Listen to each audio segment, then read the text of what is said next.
Allez, on va commencer. Donc, maintenant qu'on a fait notre turn en 2 poses, évidemment face et dos, on va faire la pose stable. Alors, on a la solution de facilité, de prendre la pose de base. Je pense qu'on va s'en inspirer. Mais moi, j'aimerais bien lui donner une pose qui donne un peu plus de personnalité, parce que là, il a l'air un petit peu perdu. Moi, ce que je veux montrer avec ce robot, qui s'appelle maintenant, je sais, il s'appelle B34...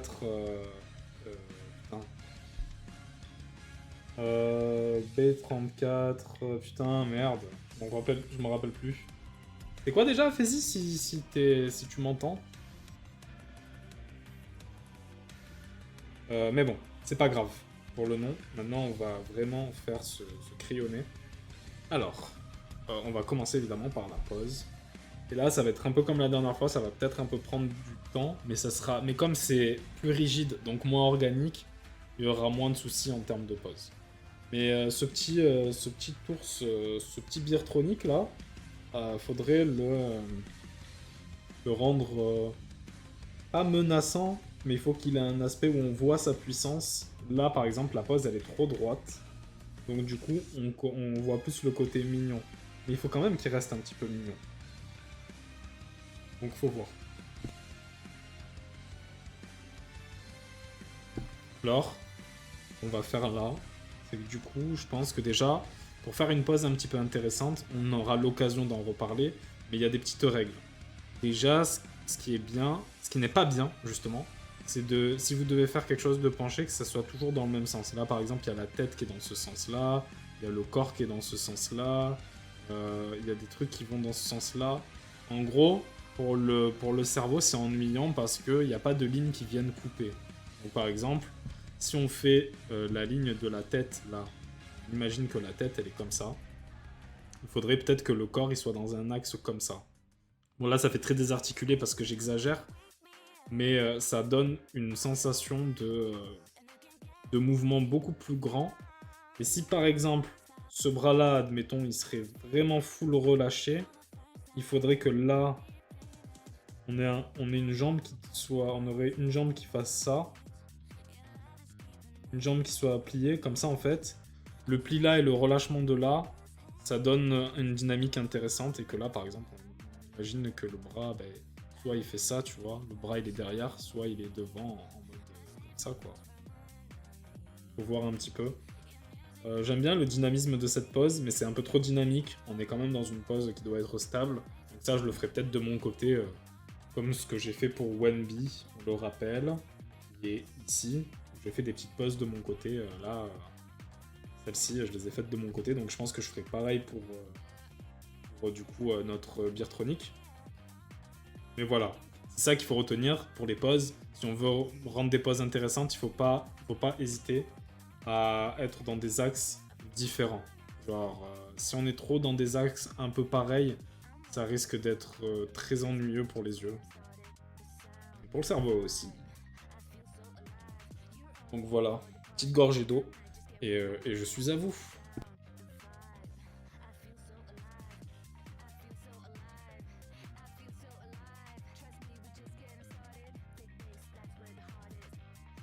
Donc c'est parti.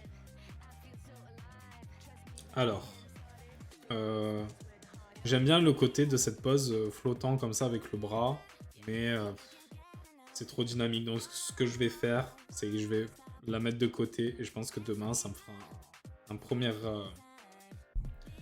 une première, comment dire, ça me fera le schéma d'une première pause à faire. Donc ça me mâche le travail, tout simplement. On va le coller ailleurs, on va le coller là. C'est invisible maintenant. C'est bon. Alors, on va faire une pause un peu stable, mais il faut qu'elle soit intéressante, pas comme celle-là, ok. Tout droite, c'est ce qu'on avait dit. Donc, on va faire, ça, ce sera l'axe de la tête. Ou l'axe du corps, il sera un peu comme ça. On va imaginer du coup que ça fasse ça. L'axe du bassin, il serait là. Ou les jambes, elles seraient un petit peu comme ça. Là, on verrait bien le pli des jambes, donc ça serait intéressant, je pense. Un truc comme ça.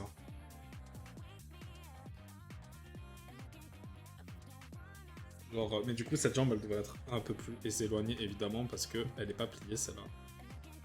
Du moins, elle est moins pliée. On va un truc comme ça.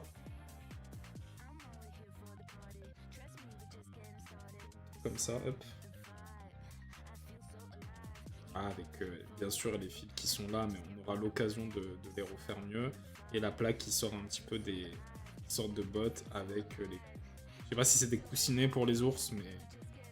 Ah non, le coussinet, c'est ce qui est en dessous. Bon, les doigts des pattes, quoi. Déjà, là, on est un peu mieux en termes de dynamique. La tête, elle serait plus là. Donc là, déjà, la pose, elle est stable, mais elle est beaucoup plus intéressante. Et du coup, on aurait un truc comme ça. Là, je travaille trop de loin. Il faudrait que surtout, il faudrait que je décale. Je pense qu'on va mettre le turn off. Même si j'en ai besoin, en vrai, techniquement. On va le pousser.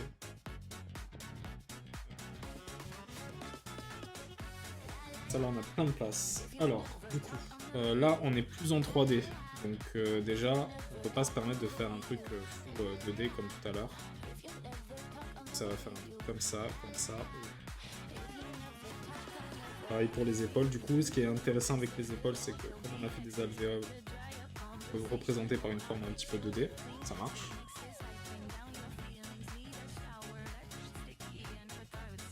Ça donne du relief. Là, je pense que j'aimerais bien ça.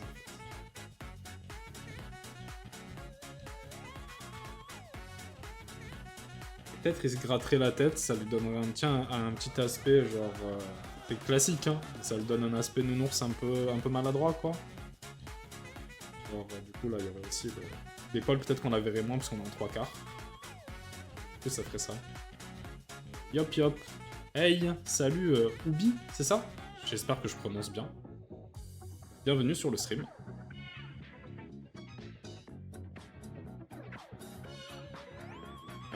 Du coup, on continue. Ouais, bah ça va et toi? J'espère que tu vas bien. Hein, on fait du Cara Design. Et là, on essaye de Cara Designer un petit nounours robot. En gros, c'est ça. Donc voilà. On a trouvé le Cara Design sur les poses de face et de dos. Et maintenant, on lui donne une pose un peu dynamique pour essayer de faire une planche de Cara Design comme on a fait pour le premier personnage. Et voilà, tout simplement. C'est sur un thème commun, et après, à terme, on crée des persos originaux, et à terme, on va essayer de faire une illustration qui intègre ces personnages. Et je donne des conseils, des petites astuces, et tout ça. Voilà, voilà. Ça dégage, et on retourne sur notre petit ours. Donc l'ours, il a une tête vraiment... ça. Ouais, voilà, c'est ça. En fait, c'est le concept de ma chaîne, en gros, c'est que je donne des... Moi, je suis un illustrateur professionnel. Bon, professionnel, oui, mais j'ai beaucoup de choses à apprendre. Je suis pas incroyable en dessin. Mais justement, c'est l'occasion d'apprendre en groupe. Mais comme j'ai quand même des petites méthodes et tout, je les partage en même temps que je crée, tout simplement. Et on s'amuse plutôt bien. Donc voilà. Alors, du coup, je continue. La tête, on avait dit qu'on était dans quelque chose de beaucoup plus 3D. On va faire quelque chose qui descend, pas qui monte, parce que sinon la perspective elle est totalement fausse. Et ensuite on verra pour les bras. Les bras ils sont sympas parce qu'ils donnent un petit peu de mouvement contrairement à la pose quand on avait fait notre premier jet, où là ils sont vraiment en spaghetti. Là comme il y a une sorte de perspective en avant, on peut peut-être jouer avec les doigts. Ça donnera vraiment un aspect un peu plus imposant à notre petit ours mécanique. Celle-là aussi, je crois qu'elle est copyrightée, donc on va bouger la musique. Et tranquille. Ah ben merci. Merci. C'est super gentil. Celle-là, elle est déjà passée, mais... Merci. Bah voilà. Moi, j'ai un petit peu du mal, parce que ça fait tellement d'années que je dessine comme ça que j'aimerais bien un petit peu changer de style. Mais plus que de changer de style, le mieux, c'est d'apprendre...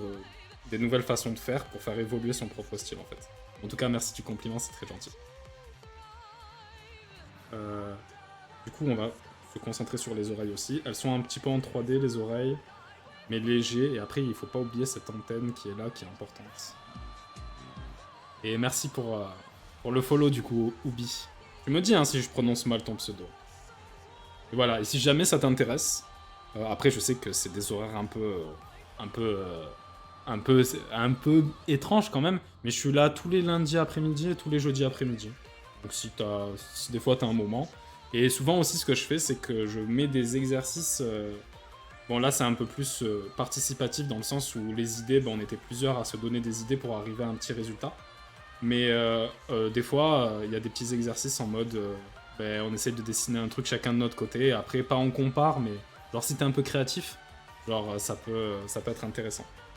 Genre pour progresser à plusieurs et tout simplement. Je vais faire une première base du visage, même si je pense pas qu'on restera sur ça. Voilà. On est sur quelque chose comme ça.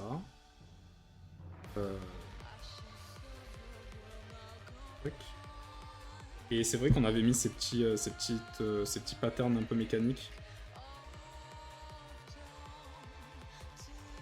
Voilà. Comme ça. Bien sûr, là, c'est un premier jet pour la pause. Le but vraiment de cette heure-là, ça va être de faire une pause vraiment finalisée pour que après on puisse passer au line art et à la couleur, parce que c'est ça qui est important. Et pour la prochaine fois, ben, normalement, j'aurai fini la planche de Chara Design de mon côté. Et soit on attaquera le troisième perso, mais je suis pas sûr. Des idées, oui, j'en ai plein, mais la frustration est raison de moi quand je ne dessine plus. Enfin, je n'apprends plus, mais je regarde. Ben, en fait, ça c'est un truc, en vrai, je sais pas si ça peut t'aider. Mais c'est quelque chose que j'ai mis du temps à apprendre. Et même, c'était quand je suis devenu professionnel. Quand je parle de devenir professionnel, c'est pas en termes de niveau de dessin, c'est vraiment en termes d'administration. Par exemple, j'ai un statut d'illustrateur et tout ça, quoi. Enfin, un statut d'artiste-auteur, et je suis illustrateur. Mais en gros, c'est quelque chose que j'ai appris pendant à ces moments-là. C'est que la frustration, ça fait partie du dessin. Et il faut apprendre à la gérer, mais c'est vrai que c'est très difficile parce que bah, c'est pas agréable, quoi, tout simplement. Mais c'est ça, en fait. Et une fois qu'on a compris un petit peu que ça fait partie du dessin, soit on compose avec et on continue, soit c'est vrai que on peut mettre un petit peu de côté et revenir plus tard, quoi. Mais malheureusement, c'est intrinsèquement lié. Je sais pas comment les sous-titres vont écrire ça.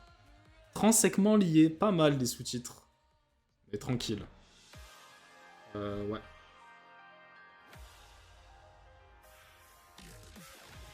Donc, on avait dit pour les épaules, si on se réfère au Chara Design, il y a 5 éléments comme ça, dont un qui est le gros pour la main. D'ailleurs, ça me fait penser qu'on avait fait une sorte d'ampoule sur la main, donc on va pouvoir faire une sorte de cercle comme ça.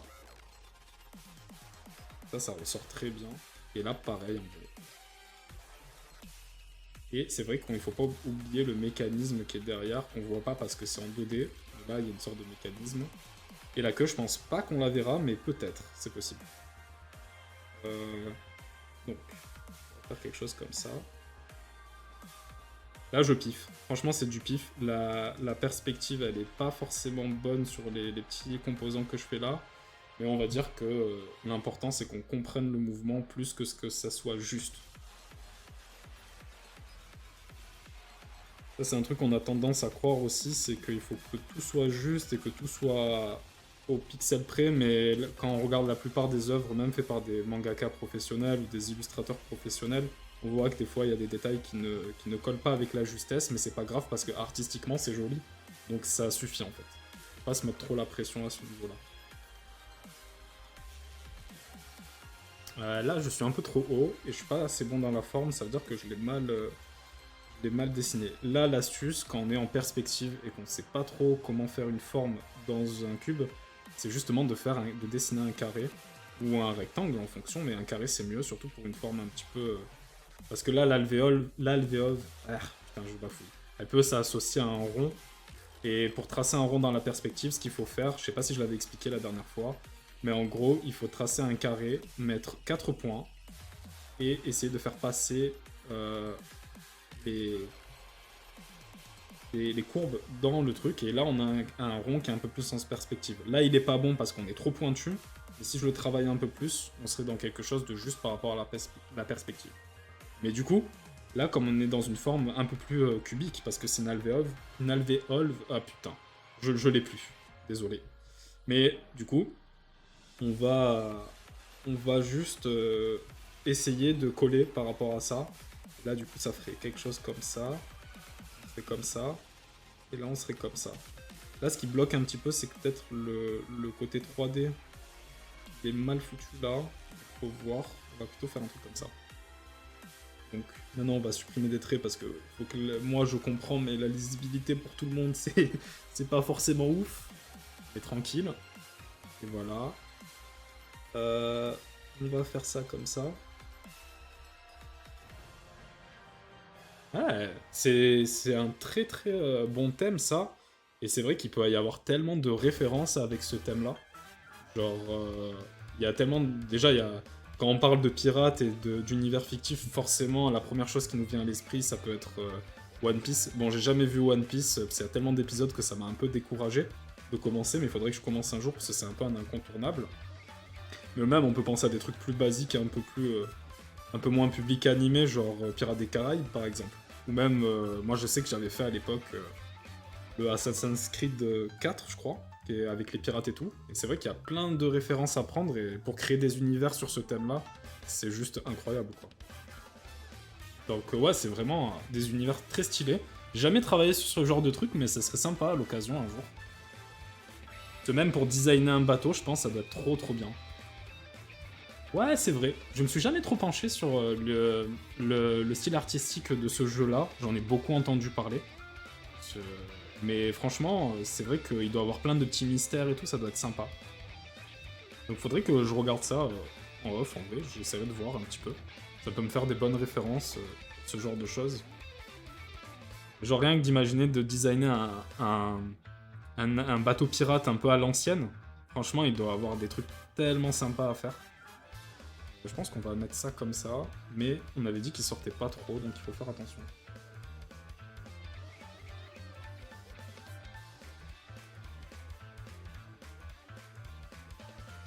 Donc voilà. Là, on a bien fait le truc. On va faire une sorte de... On avait dit qu'on mettait une sorte de bouton là, qui était là pour que le nounours puisse...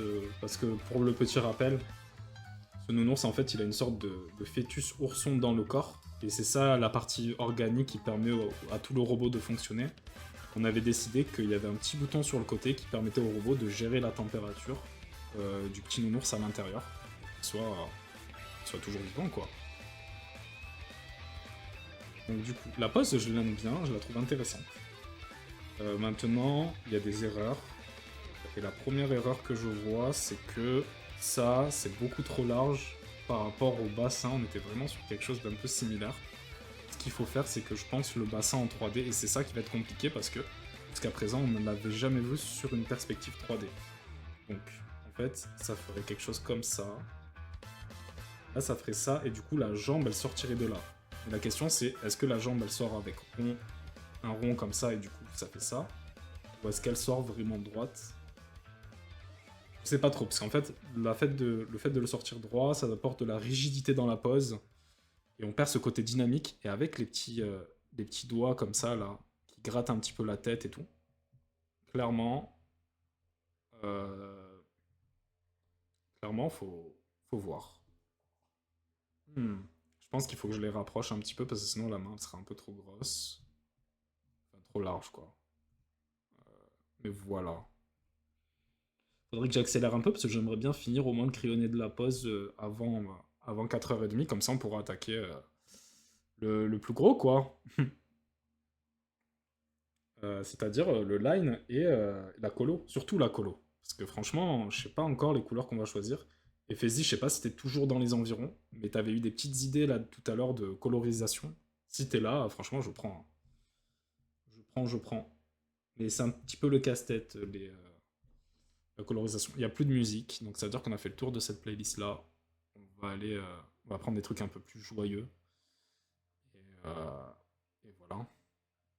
Yes, après, perso, je risque de partir dans 30 minutes. Ok, bah t'inquiète. T'inquiète, y a pas de souci à ce niveau-là. Je Je vais mettre... Du Kirby, c'est beaucoup passé en vrai en playlist. Donc on va peut-être mettre... vas-y, un petit peu de Monster Hunter. Allez, ça sera sympa. Euh... Ok.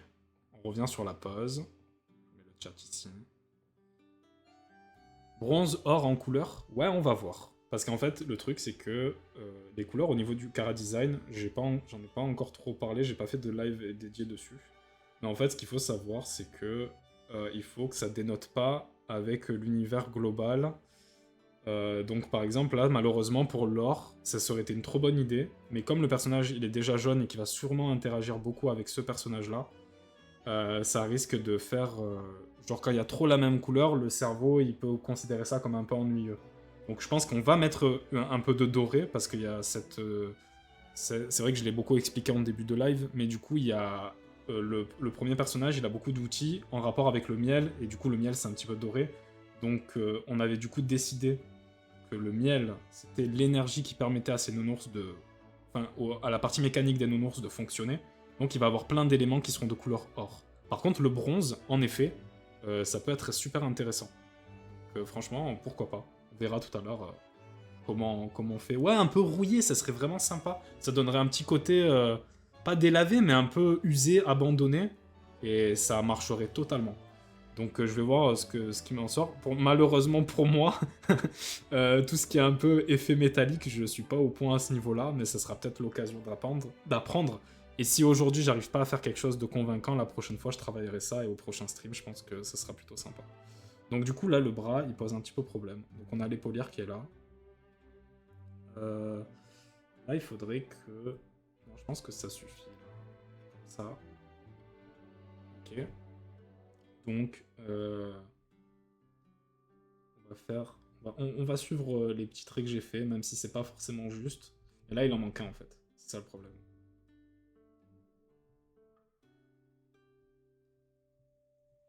Donc il faudrait quelque chose comme ça. Hop, et comme ça. Donc là, en fait, le problème, c'est que ça crée un peu un déséquilibre. Donc il faudrait que dans la 3D, on fasse ça. Du coup, il faudrait peut-être rallonger certaines parties là. Mais après, on verra. Il faudrait que je gomme un petit peu. Et peut-être, en vrai, que le souci vient plutôt de cette partie du bras que de la partie extérieure. Faut voir. Après, comme j'ai dit, l'important, c'est pas que ça soit full juste, mais que ça soit juste. Mais c'est pas grave qu'il y ait un petit peu d'erreur tant qu'on comprend la pose. C'est ça qui est vraiment très important. Et donc on va essayer après de voir. J'aimerais bien terminer ça. Oula. Ah oui, c'est normal, c'est la luminosité automatique. Ça, je flouterai pour la rediff. Mais tranquille. Euh, Alors, du coup, les épaulières, il y avait des petits détails. Et je crois qu'on l'avait... Non, on n'avait pas mis des détails plus que ça. Par contre, c'est là où il y a des petits détails. Et en fait, c'est ce que je disais tout à l'heure. C'est que ces petits détails, en vrai, comme il y a un pattern, des petits détails qui sont sur les bras, les avoir mis là, c'est intéressant parce que du coup, comme là, le bras, il fait un peu n'importe quoi. Genre, il est pas très juste. Si on peut pas parler d'anatomie parce que c'est pas vraiment ça, c'est plus de la mécanique.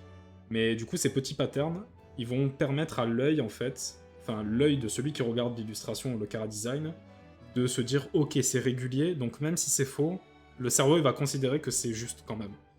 Et c'est des petites astuces comme ça qui permettent de, pas de tromper un petit peu, mais de permettre. C'est vrai que là, on avait fait une sorte de pile d'énergie, mais on n'avait pas trouvé le design exact, qu'on verra après. Au pire, je vais faire quelque chose de basique et je reviendrai plus tard pour lui faire. Ou alors carrément, je l'enlève en fait. C'est pas très grave au final. Donc c'était le bassin qu'on avait dit qu'il allait plutôt faire un truc comme ça. Au pire, c'est pas grave, j'ai agrandi un petit peu le bassin, mais ça arrive, hein.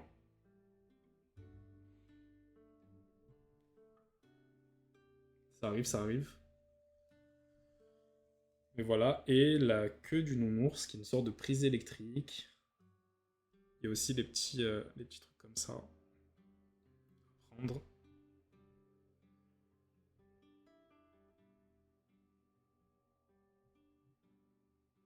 Ok. Bon, je vais essayer d'effacer quelques lignes. Comme ça paraît un peu plus lisible.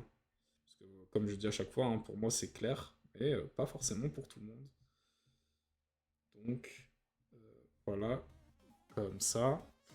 Après, bien sûr, quand vous faites des chara design, n'hésitez pas à garder les traits de construction parce que même si quand ça devient trop fouillis, il faut enlever évidemment. Mais faut pas hésiter à alléger, à en laisser les plus importants pour pouvoir se repérer. Et des fois, ça peut vraiment sauver parce qu'on peut comprendre ce qui cloche dans le chara design hein, ou même dans le dessin tout court. Hein. Et ça permet de faire des petits trucs sympas. En fait, là, je vois que l'espace ici, là, je vais le faire en rouge, on verra mieux. L'espace ici est bien plus court que là.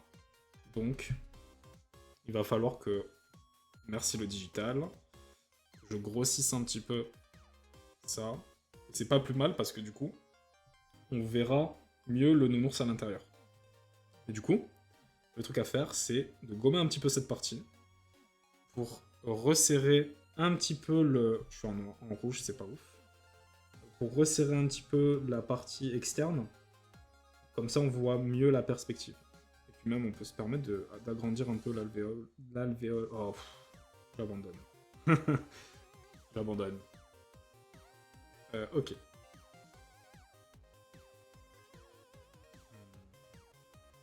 Voilà, on est mieux déjà. On est mieux, on est mieux. Je vais prendre un trait un peu plus épais pour foncer. Je vais même faire un truc comme ça.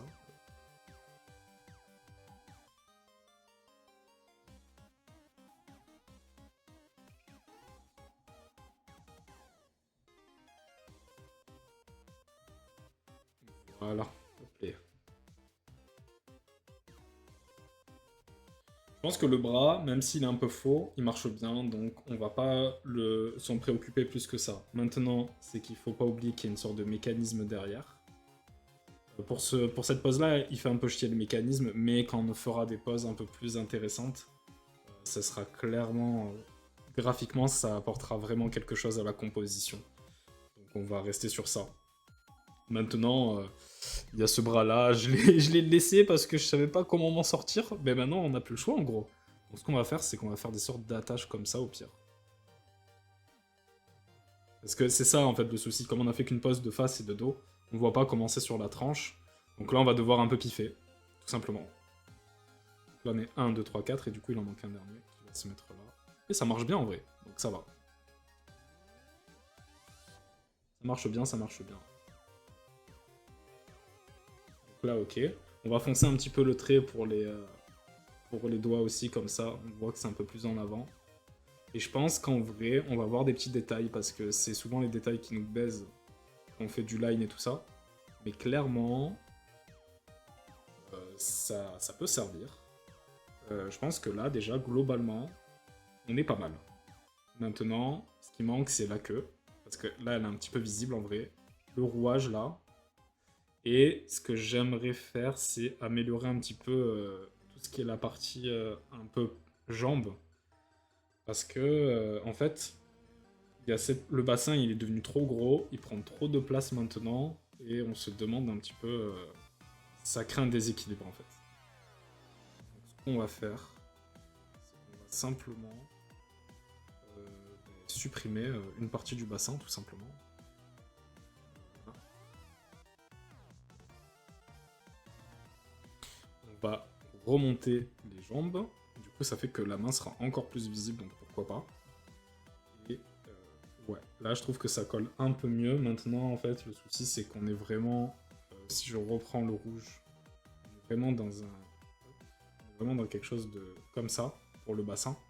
Le bassin est compris dans le rectangle qui forme le torse. Donc, il faut absolument que, au moins, on ait la sensation que ça fasse comme ça, quoi. Voilà, il faudrait que ça fasse comme ça. Donc, c'est ce qu'on va faire. Et en fait, finalement, si on regarde bien, la seule chose qui dérange, c'est ça. Cette petite courbure. C'est dommage parce que ça apportait un petit peu de dynamisme, et peut-être qu'on peut la garder, mais d'une autre façon. Mais d'un autre côté... Et après, peut-être qu'en fait, aussi... peut-être le trait de la perspective n'est pas bon, en fait. Mais d'un autre côté, je vois pas pourquoi ça monterait plutôt que ça descendrait. En fait, je pense qu'en vrai, ce serait plutôt quelque chose de droit. On va faire comme ça. Et on va partir du principe que la jambe, elle est un peu plus éloignée. Ok, on va gommer certains traits pour voir ce que ça donne. Et après, on verra quel choix on fait. Après, ça me dérange pas que ça fasse un peu slip, finalement, parce que ça le donne un petit côté un peu ridicule. Du coup, qui dit ridicule dit un petit peu un côté mignon. Mais c'est quand même un peu large. Donc peut-être qu'en fait, pour rapporter un petit peu d'équilibre, il faudrait que je grossisse les patounes, en fait. Tout simplement.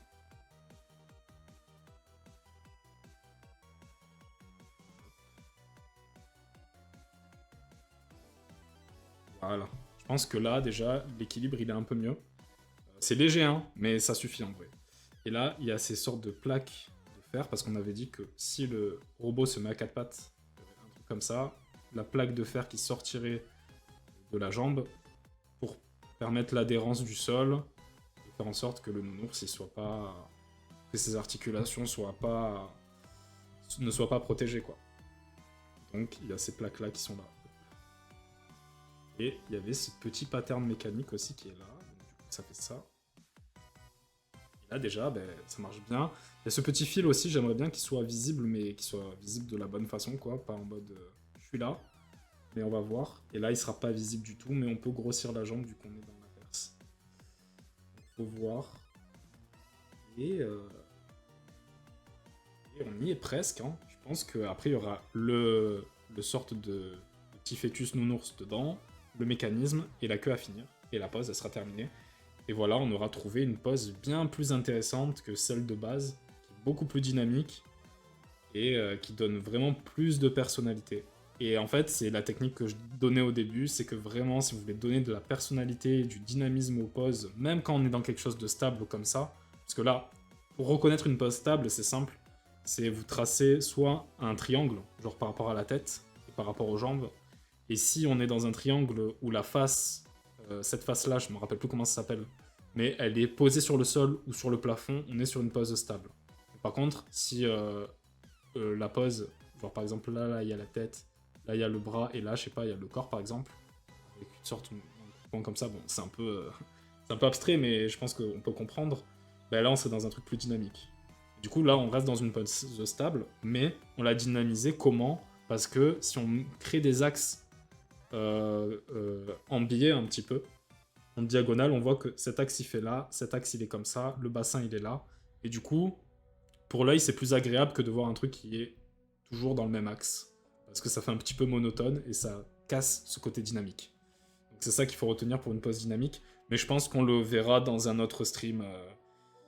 Dans un autre stream, on le verra un peu plus en détail parce que les poses, c'est quand même très important dans la composition d'une image.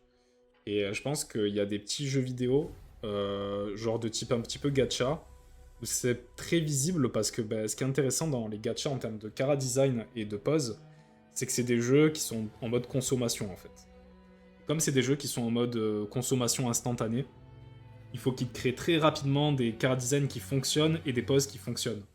Donc ça veut dire qu'ils doivent aller à l'essentiel pour être rapides, tout en apportant un soin parce que il faut quand même que les gens achètent, mettent de l'argent dans le jeu pour avoir le perso quoi.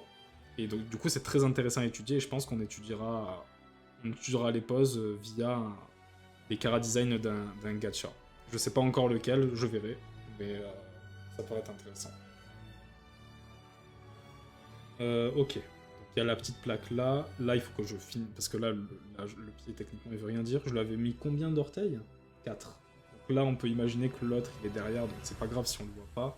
Mais ici, il faut que les 4 soient notifiés.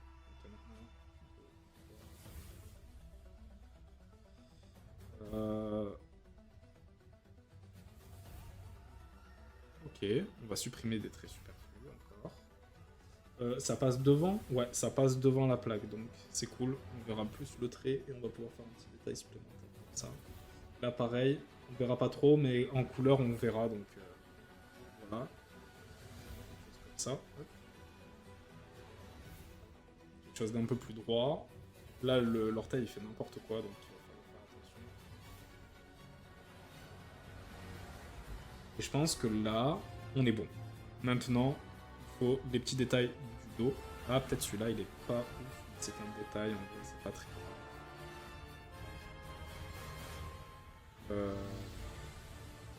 Ok. Là, la prise électrique. Et maintenant, le petit mécanisme. Et je pense que ça sera tout. Et pour la pause. Du coup, faut voir si on lui apporte 2-3 détails supplémentaires. Et on pourra commencer le line. Puis la partie la plus... la partie la plus, tout simplement. C'est-à-dire la couleur. Et là, on verra ce qu'on fera. Si on fait quelque chose d'un peu bronze doré, si on part dans des couleurs un peu plus flashy, on verra tout ça.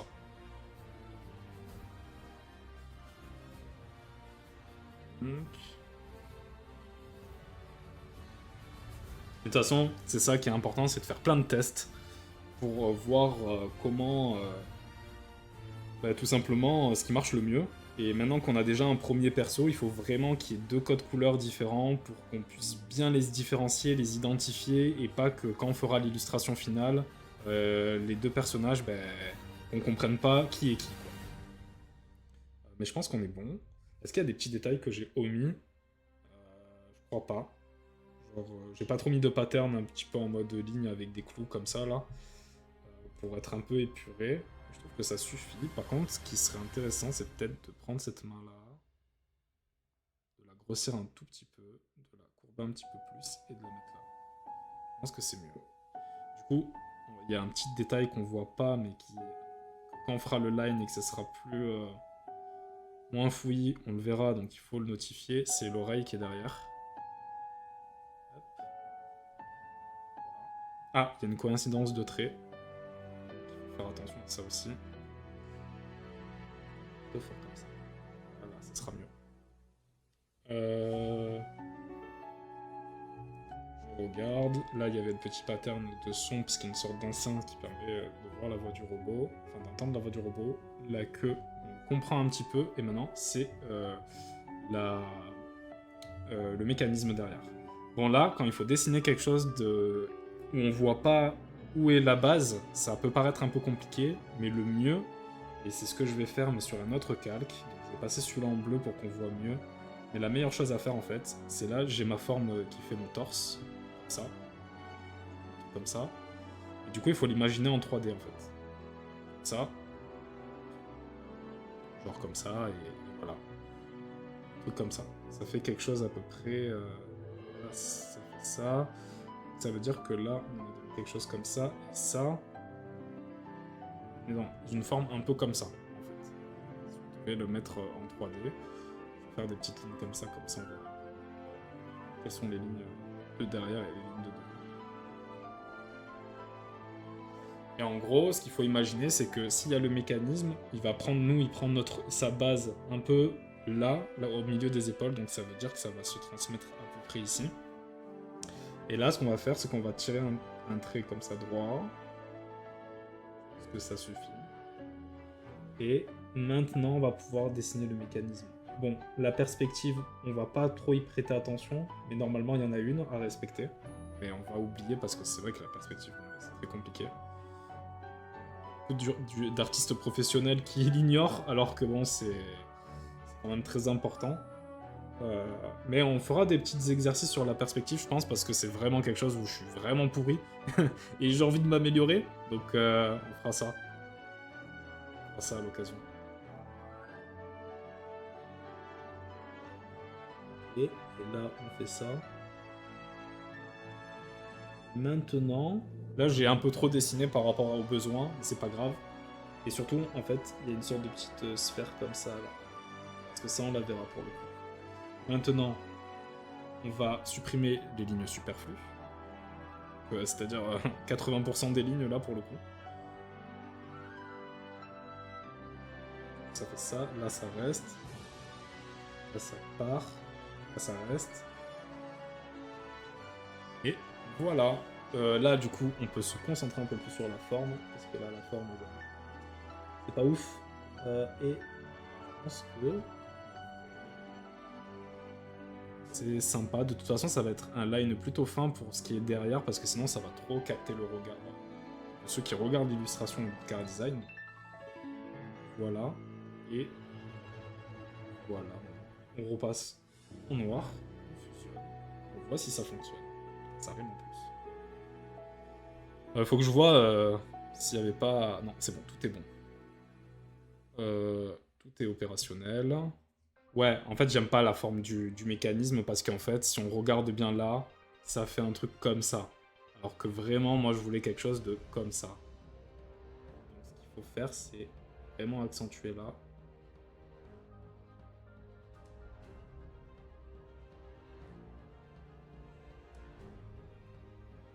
On va diminuer un petit peu plus en rond.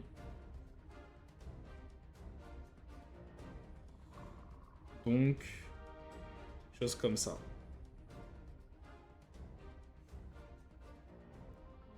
Ouais, pas mal.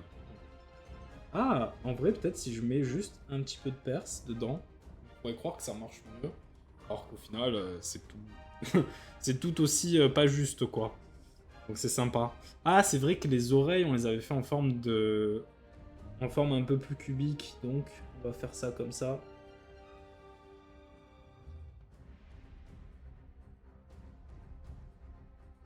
Et voilà, ça suffira, je pense. Avec 2-3 traits pour faire genre. On est bien. Tac, tac. Ah, il y a un petit déséquilibre en vrai. Du coup, ça serait plutôt là, le trait, et là.